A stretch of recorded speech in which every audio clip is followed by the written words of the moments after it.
नमस्कार, डेली 24 भारत देख रहे हैं आप। मैं हूं आपके साथ साहिल धुलिया। बुलेटिन की शुरुआत करेंगे। मुजफ्फरनगर की सदर तहसील उस समय हंगामे का केंद्र बन गई जब जमीनी विवाद को लेकर एक महिला और गांव मंधेड़ा के पूर्व प्रधान मित्र सेन के बीच जमकर मारपीट और कहासुनी हो गई। प्रत्यक्षदर्शियों के अनुसार विवाद के दौरान महिला ने पूर्व प्रधान पर चप्पल और थप्पड़ों से हमला कर दिया। वहीं आरोप है कि मित्र सेन ने भी महिला के साथ मारपीट की और उसके साथ अभद्र भाषा का प्रयोग करते हुए गाली गलौज की। तो महिला देवेंद्री का आरोप है कि पूर्व प्रधान मित्र सेन उस पर जबरदस्ती जमीन अपने नाम करने का दबाव बना रहे थे। इस बात को लेकर दोनों पक्षों के बीच विवाद इतना बढ़ गया कि मामला हाथापाई तक पहुंच गया। तहसील परिसर में अचानक हुए इस हंगामे से अफरा तफरी का माहौल बन गया और मौके पर मौजूद लोगों ने बीच बचाव कर दोनों पक्षों को अलग कराया। घटना का वीडियो भी सामने आने की चर्चाएं हैं। फिलहाल मामले में दोनों पक्षों की ओर से आरोप प्रत्यारोप लगाए जा रहे हैं। पुलिस पूरे प्रकरण की जांच में जुटी है और शिकायत के आधार पर आगे की वैधानिक कार्रवाई किए जाने की बात कही जा रही है।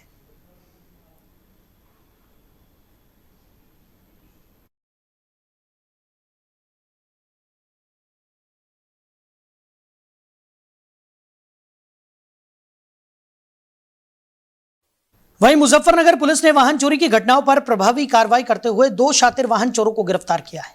आरोपियों के कब्जे से चोरी की 2 मोटरसाइकिल और एक स्कूटी बरामद की गई है। गिरफ्तार आरोपियों की पहचान हर्ष और विक्की के रूप में हुई है।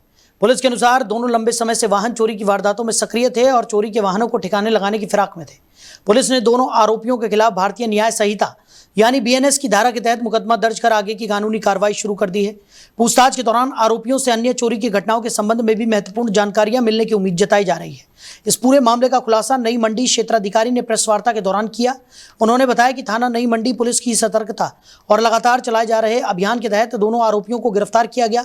पुलिस अब यह भी पता लगा रही है कि आरोपियों का किसी बड़े वाहन चोर गिरोह से संबंध है या नहीं। मामला मुजफ्फरनगर के नई मंडी कोतवाली क्षेत्र का बताया जा रहा है। वहीं गाजियाबाद के लोनी में अवैध अतिक्रमण के खिलाफ प्रशासन ने बड़ी कार्रवाई करते हुए करीब 15 साल पुरानी एक मजार को बुलडोजर से ध्वस्त कर दिया। यह कार्रवाई लोनी भोपुरा मार्ग पर लोनी ब्लॉक के सामने सड़क पर बने अवैध निर्माण को हटाने के लिए की गई। प्रशासन का कहना है कि सड़क पर हुए अतिक्रमण के कारण यातायात व्यवस्था प्रभावित हो रही थी, इसलिए इस क्षेत्र को जाम मुक्त बनाने के उद्देश्य से अभियान चलाया गया। कार्रवाई के दौरान किसी भी तरह की अप्रिय स्थिति से निपटने के लिए मौके पर भारी पुलिस बल और प्रशासनिक अधिकारी मौजूद रहे। सुरक्षा के कड़े इंतजामों के बीच बुलडोजर से अतिक्रमण हटाने की पूरी कार्रवाई शांतिपूर्ण तरीके से संपन्न हुई। अधिकारियों ने बताया कि सार्वजनिक भूमि पर किए गए अवैध कब्जों को किसी भी स्थिति में बर्दाश्त नहीं किया जाएगा और नियमों के तहत लगातार कार्रवाई जारी रहेगी। प्रशासन ने स्पष्ट किया कि यह अभियान किसी विशेष समुदाय को लक्ष्य बनाकर नहीं बल्कि सड़क और सार्वजनिक भूमि से अवैध अतिक्रमण हटाने के लिए चलाया जा रहा है। आने वाले दिनों में भी ऐसे अवैध निर्माणों के खिलाफ अभियान जारी रहेगा ताकि यातायात सुचारू रहे और सरकारी भूमि अतिक्रमण मुक्त हो सके। देखिए यहाँ पर जो गाजियाबाद पार्क है उस पर एक मजार है दवाई पाई गई है, जिसमें पीडब्ल्यूडी विभाग और नगर पालिका द्वारा यहाँ पर पूरे जाने का निर्णय लिया गया है। उसी संदर्भ में यहाँ पर पर्याप्त पीपल लगाया गया है। लगभग 300 है और 2 कार्य यहाँ पर लगाई गई है। शांतिपूर्ण तरीके से कार्य संपन्न होगा। हम लोग देखिए यहाँ पर ये अवैध अतिक्रमण है, जो मजार का स्ट्रक्चर है वो पीडब्ल्यूडी की सड़क पर बना हुआ है। यहाँ लगातार निवासियों के द्वारा शिकायत की जा रही थी कि यहाँ पे दिन में जाम लगता है, आने जाने में परेशानी होती है पैदल चलने वालों को और गाड़ियों को। इसी क्रम में ये कार्रवाई की जा रही है। तो पीडब्ल्यूडी और नगर पालिका के द्वारा अवैध अतिक्रमण हटाए जाते हैं इसी अभियान के तहत। कितनी पुराने सर अतिक्रमण है? ये लगभग 10 से 15 वर्ष पुराना है। वहीं मुजफ्फरनगर के नई मंडी थाना क्षेत्र स्थित पटेल नगर में 35 वर्षीय एक व्यापारी का शव घर के अंदर फांसी के फंदे पर लटका मिलने से इलाके में सनसनी फैल गई। तो आपको बता दें कि बताया जा रहा है कि घर पिछले 2 दिन से बंद था। जब घर से बदबू आने लगी तो आसपास कुत्ते लगातार भौंकने लगे। तब पड़ोसियों को अनहोनी की आशंका हुई। इसके बाद स्थानीय लोगों ने पुलिस को सूचना दी। सूचना पर मौके पर पहुंची पुलिस ने बंद मकान का दरवाजा तोड़कर अंदर प्रवेश किया, जहां व्यापारी राहुल का शव फंदे से लटका मिला। पुलिस ने शव को कब्जे में लेकर पोस्टमार्टम के लिए भेज दिया और मामले की जांच शुरू कर दी। प्रारंभिक जानकारी के अनुसार करीब 1 हफ्ते पहले मृतक का अपनी पत्नी से विवाद हुआ था। इसी विवाद के चलते उसने ये आत्मघाती कदम उठाया हो सकता है। हालांकि पुलिस का कहना है कि मौत के सही कारणों का पता पोस्टमार्टम रिपोर्ट और जांच के बाद ही स्पष्ट हो सकेगा। फिलहाल पुलिस सभी पहलुओं को ध्यान में रखकर जांच कर रही है और परिजनों से भी पूछताछ की जा रही है। अगर जांच में कोई अन्य तथ्य सामने आते हैं तो उसी आधार पर आगे की कार्रवाई की जाएगी। वहीं मुजफ्फरनगर में भारतीय किसान यूनियन के कार्यकर्ताओं ने फर्जी अस्पतालों और झोला छाप डॉक्टरों के खिलाफ कार्रवाई की मांग को लेकर मुख्य चिकित्सा अधिकारी यानी सीएमओ कार्यालय का घेराव किया। प्रदर्शनकारियों का आरोप है कि मीरापुर और जानसठ क्षेत्र में बिना मानकों के कई अस्पताल संचालित हो रहे हैं, जबकि झोला छाप डॉक्टर खुलेआम मरीजों का इलाज कर लोगों की जान से खिलवाड़ कर रहे हैं। भाकियू राजनीतिक के पदाधिकारियों ने बताया कि 16 जून को इस संबंध में 7 सूत्रीय मांग पत्र सीएमओ को सौंपा गया था, लेकिन अब तक प्रभावी कार्रवाई नहीं हुई। इसी के विरोध में संगठन ने सीएमओ कार्यालय पहुंचकर प्रदर्शन किया और जल्द कार्रवाई की मांग उठाई। प्रदर्शन के दौरान सीएमओ डॉक्टर सुनील तेवतिया ने प्रतिनिधिमंडल से वार्ता की और आश्वासन दिया कि 2 दिनों के अंदर मामले की जांच कर आवश्यक कार्रवाई की जाएगी। इसके बाद किसानों ने फिलहाल अपना धरना खत्म कर दिया, लेकिन चेतावनी दी कि अगर तय समय में फर्जी अस्पतालों और झोला छाप डॉक्टरों के खिलाफ ठोस कार्रवाई नहीं हुई तो आंदोलन को और तेज किया जाएगा। मामला मुजफ्फरनगर के मुख्य चिकित्सा अधिकारी कार्यालय का है।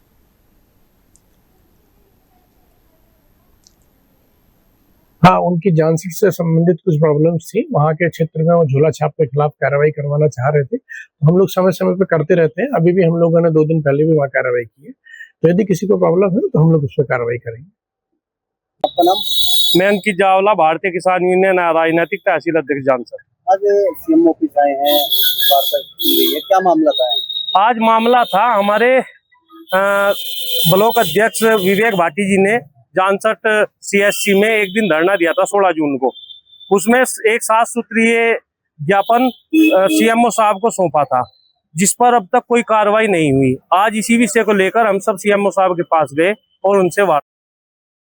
वहीं गाजियाबाद कमिश्नरेट के मोदीनगर थाना क्षेत्र के कादराबाद स्थित चस्का होटल के पास शुक्रवार रात पुरानी रंजिश को लेकर एक युवक पर कथित तौर पर जानलेवा हमला किए जाने का मामला सामने आया है। आरोप है कि बच्चों के पूर्व कराटे कोच अधिश त्यागी ने अपने साथियों के साथ मिलकर सनी धीर को घर से बाहर बुलाया और उस पर चाकुओं से ताबड़तोड़ हमला कर दिया। गंभीर रूप से घायल युवक को उपचार के लिए अस्पताल में भर्ती कराया गया है। परिजनों का आरोप है कि अधिश त्यागी पहले पीड़ित के बच्चों को कराटे सिखाता था। बच्चों के साथ कथित मारपीट का विरोध करने के बाद दोनों पक्षों के बीच विवाद हो गया था, जिसके चलते आरोपी रंजिश रखे हुए था। पीड़ित पक्ष का यह भी आरोप है कि घटना को उस समय अंजाम दिया गया जब घायल युवक के पिता अस्पताल में भर्ती होने के कारण घर पर मौजूद नहीं थे। पीड़ित की बहन स्नेहा शर्मा की तहरीर पर मोदीनगर पुलिस ने भारतीय न्याय संहिता यानी बीएनएस की संबंधित धाराओं में मुकदमा दर्ज कर लिया है। पुलिस का कहना है कि मामले की जांच जारी है और फरार आरोपियों की गिरफ्तारी के लिए लगातार दबिश भी दी जा रही है। कादराबाद चौकी के इधर जो वो घटना हुई वो मेरे भाई के साथ हुई थी। ये आशीष त्यागी हैं, इन्होंने पुरानी रंजिश थी मेरे भाई के साथ पहले 2 साल पहले।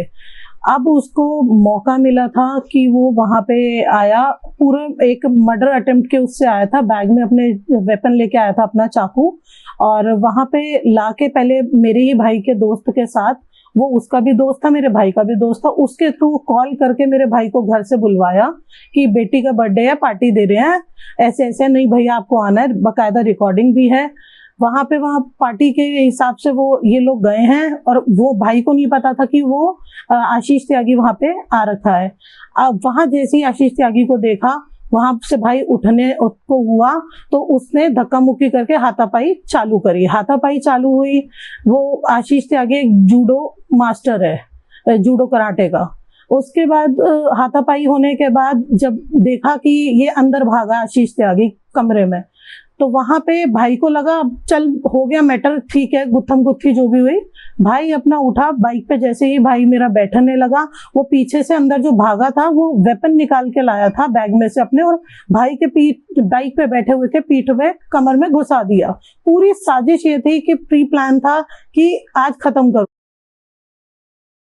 वहीं शामली के बाबरी थाना क्षेत्र में शराब सेल्समैन से हुई लूट की वारदात का पुलिस ने महज 24 घंटे के अंदर खुलासा कर दिया। पुलिस ने मुठभेड़ के दौरान घटना में शामिल 5 आरोपियों को गिरफ्तार कर उनके कब्जे से लूटे गए 53,000 रुपए, सेल्समैन का बैग, हिसाब किताब की कॉपी, आधार कार्ड की छाया प्रति, एक अवैध तमंचा, कारतूस, चाकू और वारदात में प्रयुक्त 2 मोटरसाइकिलें भी बरामद की हैं। पुलिस के मुताबिक 2 जुलाई की रात हाथी करौंदा स्थित देसी शराब के ठेके का सेल्समैन आकाश बिक्री की रकम लेकर घर जा रहा था। दिल्ली देहरादून अंडरपास के पास बदमाशों ने उसे रोककर नकदी से भरा बैग लूट लिया था। मामले में मुकदमा दर्ज कर पुलिस ने जांच शुरू की और बाबरी क्षेत्र के एक आम के बाग में घेराबंदी के दौरान मुठभेड़ में अंकुर, सागर, सावेज, शाकिब और मोनू को गिरफ्तार कर लिया। पूछताछ में आरोपियों ने बताया कि शराब के ठेके पर ओवररेट को लेकर हुए पुराने विवाद का बदला लेने के लिए लूट की साजिश रची गई थी। इस सफलता पर पुलिस अधीक्षक एनपी सिंह ने खुलासा करने वाली बाबरी पुलिस टीम को 20,000 रुपए के नगद पुरस्कार देने की घोषणा की है।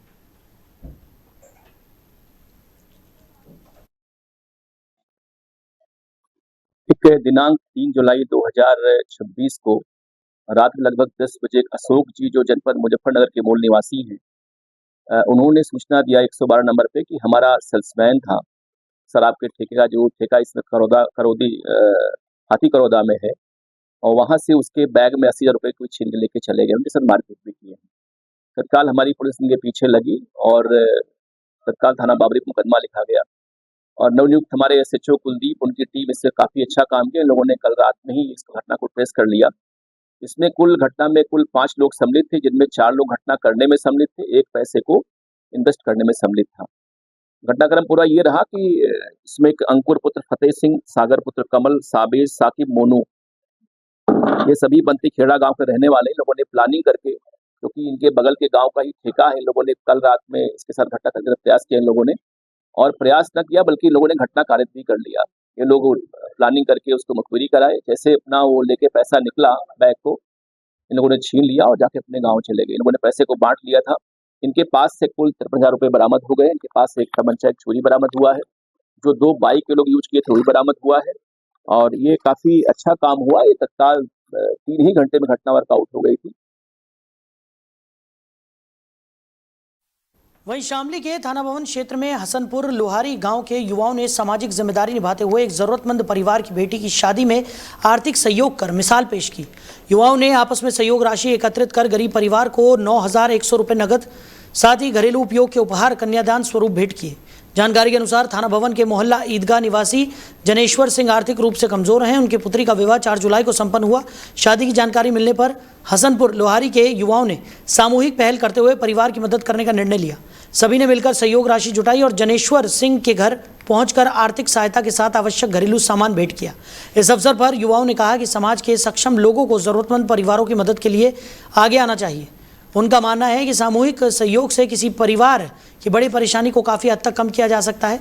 जनेश्वर सिंह ने सभी युवाओं का आभार व्यक्त करते हुए कहा कि इस सहयोग से बेटी की शादी की जिम्मेदारियां निभाने में बड़ी राहत मिली। क्षेत्र के लोगों ने भी इस पहल की सराहना करते हुए इसे सामाजिक एकता और मानवीय संवेदनाओं का प्रेरणादायी उदाहरण बताया। वहीं मुजफ्फरनगर के फुलत गांव स्थित मदरसा दारुल उलूम रहीमिया को लेकर महंत स्वामी यशवीर जी महाराज ने धर्मांतरण के गंभीर आरोप लगाए। सोशल मीडिया पर जारी अपने वीडियो में उन्होंने दावा किया कि मदरसे के माध्यम से वर्षों से बड़े स्तर पर धर्मांतरण कराया जा रहा है। साथ ही उन्होंने मदरसा संचालकों की संपत्ति की जांच और केंद्रीय एजेंसियों से मामले की जांच कराने की मांग भी उठाई। इन आरोपों के सामने आने के बाद मुजफ्फरनगर के एसएसपी संजय कुमार वर्मा ने मामले की जांच के लिए एसपी ग्रामीण के नेतृत्व में एक संयुक्त टीम गठित की है। इस टीम में स्थानीय पुलिस के साथ LIU, IB और अन्य खुफिया इकाइयों के अधिकारी भी शामिल हैं। तो एसएसपी ने कहा कि मामले की निष्पक्ष जांच की जा रही है और जांच में जो भी तथ्य सामने आएंगे उनके आधार पर विधिक कार्रवाई की जाएगी। इस बीच स्वामी यशवीर जी महाराज ने पुलिस की जांच पर भरोसा न जताते हुए केंद्रीय गृह मंत्री और उत्तर प्रदेश के मुख्यमंत्री से केंद्रीय एजेंसी से जांच कराने की मांग की है। उन्होंने चेतावनी भी दी कि अगर उचित कार्रवाई नहीं हुई तो समर्थकों के साथ धरना प्रदर्शन करेंगे। फिलहाल आरोपों की आधिकारिक पुष्टि नहीं हुई है और जांच जारी है।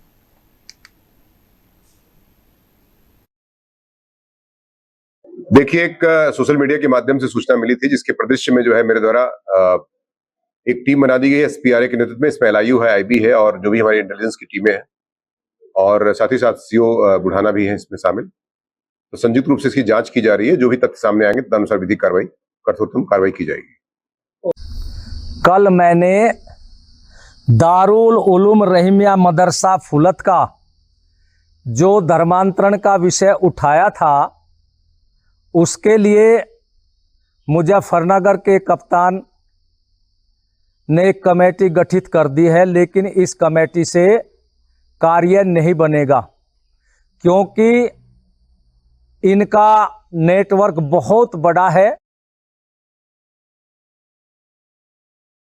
वहीं गाजियाबाद थाना विजयनगर क्षेत्र के सिद्धार्थ विहार सेक्टर 7 स्थित किसान कोटे के प्लॉट पर बने एक मकान से इंसानियत को झकझोर देने वाली घटना सामने आई है। आरोप है कि करीब 60 वर्षीय एक अधेड़ व्यक्ति ने 2 वर्षीय मासूम बच्ची के साथ दुष्कर्म किया। घटना की जानकारी मिलते ही क्षेत्र में सनसनी फैल गई और स्थानीय लोगों में भारी आक्रोश व्याप्त हो गया। सूचना मिलने पर थाना विजयनगर पुलिस तत्काल मौके पर पहुंची और आरोपी को हिरासत में लेकर पूछताछ शुरू कर दी। पुलिस ने घटनास्थल का निरीक्षण कर आवश्यक साक्ष्य जुटाए और कार्रवाई भी शुरू कर दी है।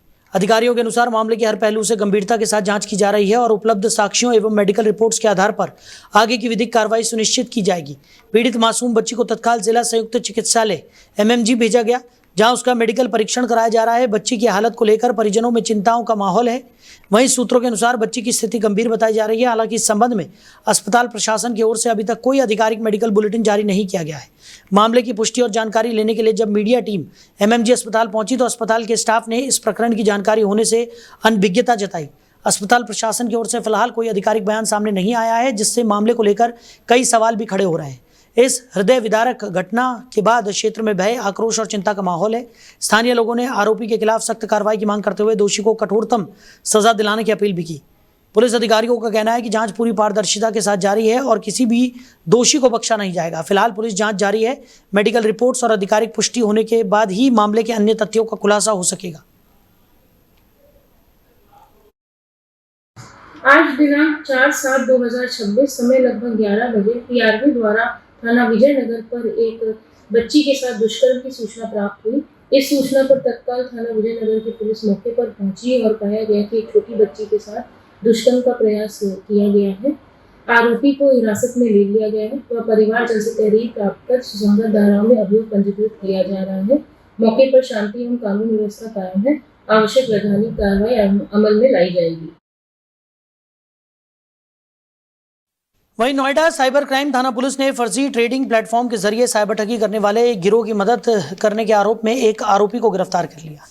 गिरफ्तार आरोपी की पहचान अमलेश प्रसाद के रूप में हुई है। पुलिस के अनुसार वो साइबर ठगों को 10% कमीशन के बदले अपना बैंक खाता उपलब्ध कराता था, जिसका इस्तेमाल शेयर मार्केट में अधिक मुनाफे का झांसा देकर लोगों से ठगी की रकम प्राप्त करने के लिए किया जाता था। जांच में सामने आया कि संबंधित मामले में आरोपी के बैंक खाते में करीब 15.50 लाख रुपए की ठगी की रकम ट्रांसफर हुई थी। वहीं विस्तृत जांच के दौरान पुलिस को पता चला कि आरोपी के खाते में अब तक साइबर ठगी से जुड़े करीब 1.78 करोड़ रुपए का लेन देन हो चुका है। थाना साइबर क्राइम नोएडा पुलिस ने इलेक्ट्रॉनिक साक्ष्यों और तकनीकी जांच के आधार पर आरोपी को गिरफ्तार किया। उनके कब्जे से घटना में प्रयुक्त एक मोबाइल फोन भी बरामद किया गया है। पुलिस अब ये पता लगाने में जुटी है कि इस गिरोह से और कौन कौन लोग जुड़े हैं और ठगी के नेटवर्क का दायरा कितना बड़ा है। मामले में आगे की वैधानिक कार्रवाई भी जारी है।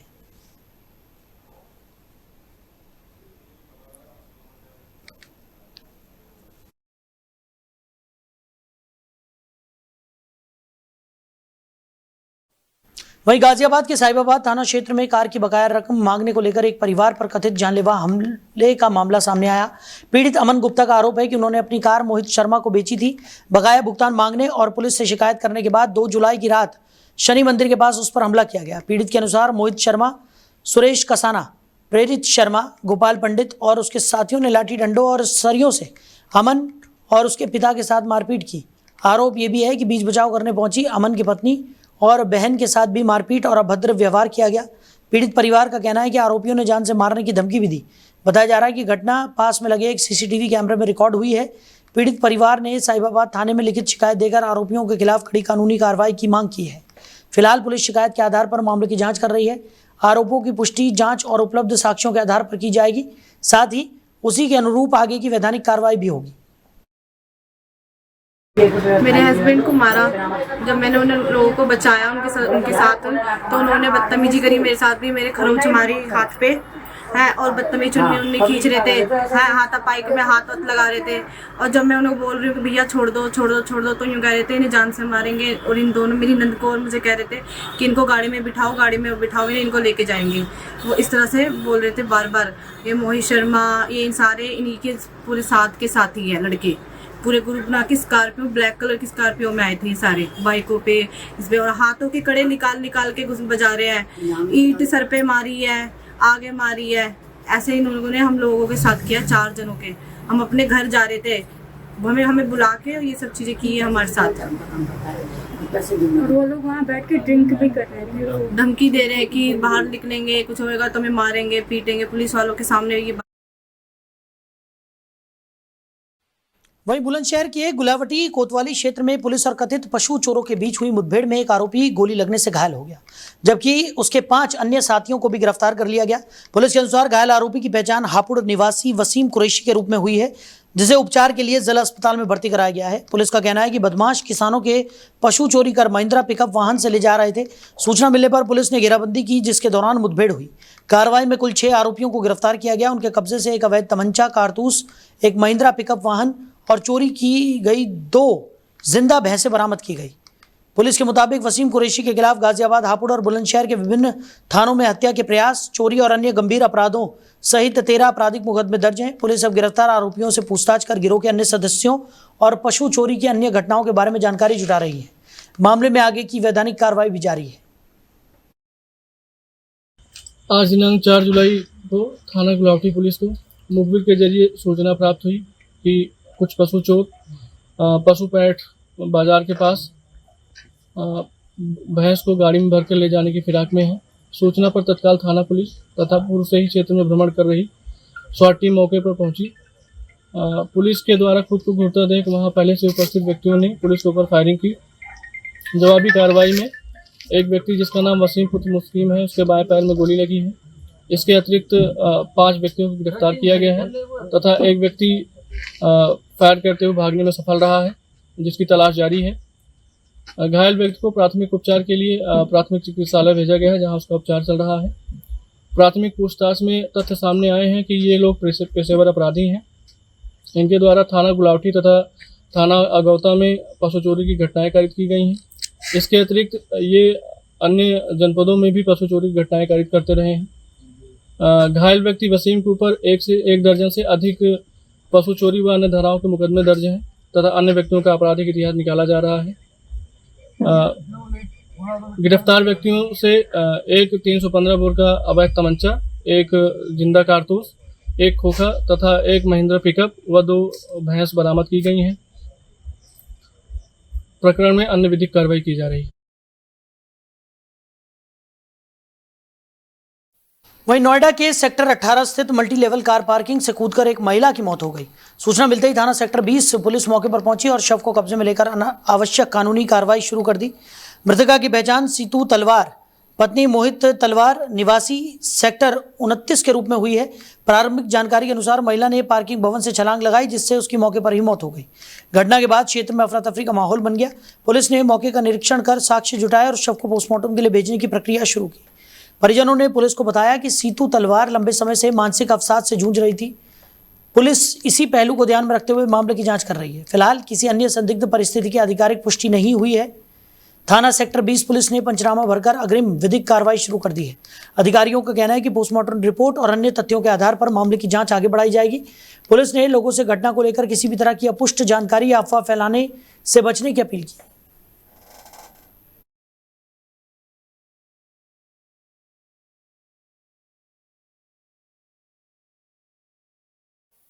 वहीं गाजियाबाद में स्वास्थ्य विभाग ने अवैध भ्रूण लिंग जांच के खिलाफ बड़ी कार्रवाई करते हुए चलती कार में संचालित एक कथित नेटवर्क का भांडाफोड़ किया है। शनिवार देर रात मुखबिर की सूचना पर कोतवाली थाना क्षेत्र में कार को रोककर जांच की गई। आरोप है कि कार में पोर्टेबल अल्ट्रासाउंड मशीन के जरिए भ्रूण का लिंग बताया जा रहा था। मौके से संदीप, सलमान, शाहिद और तरलोक को हिरासत में लिया गया। स्वास्थ्य विभाग के अनुसार कार्रवाई मुखबिर की सूचना के आधार पर की गई और अब पूरे नेटवर्क की जाँच की जा रही है। पुलिस और विभागीय अधिकारी आरोपियों से पूछताछ कर यह पता लगाने में जुटे हैं कि इस अवैध गतिविधि में और कौन कौन लोग शामिल हैं, साथ ही कब से संचालित हो रही थी। मामले के सामने आने के बाद स्वास्थ्य विभाग की निगरानी व्यवस्था को लेकर भी सवाल उठ रहे हैं। हालांकि अभी यह स्पष्ट नहीं है कि नेटवर्क कितने समय से सक्रिय था। सूत्रों के अनुसार मुख्य आरोपी संदीप के खिलाफ पहले से कई मुकदमे दर्ज बताए जा रहे हैं, जिसकी भी जाँच की जा रही है। फिलहाल पुलिस और अन्य विभाग साक्ष्य जुटाने में लगे हुए हैं और संबंधित कानूनी प्रावधानों के तहत आगे की कार्रवाई की जा रही है।